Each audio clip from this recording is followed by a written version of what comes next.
एक रिक्षा चालक बाप आणि त्याच्या चिमुकल्या मुलीची कहाणी सध्या सोशल मीडियावर प्रचंड व्हायरल होत आहे. एका पित्यानं आपल्या मुलीला आईच्या मायेनं कसं मोठं केलं हे पाहून प्रत्येक जण त्यांना सलाम करत आहे. राकेश जाधव चेंबूर मधील एक रिक्षा चालक. त्यांची रिक्षा पाहून कुणीही एकदा तरी थपकेल, कारण त्यांच्यासोबत त्यांच्या रिक्षात असते त्यांची 2 वर्षाची चिमुकली आयुषी.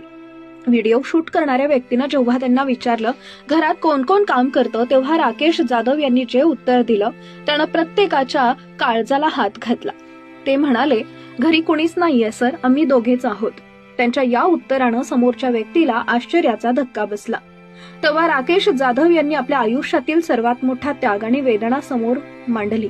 ते म्हणाले, हिची आई गेली, ही 9 महिन्याची होती. तेव्हापासून हिला घेऊन फिरतोय. ही 2 वर्ष 4 महिन्याची आहे.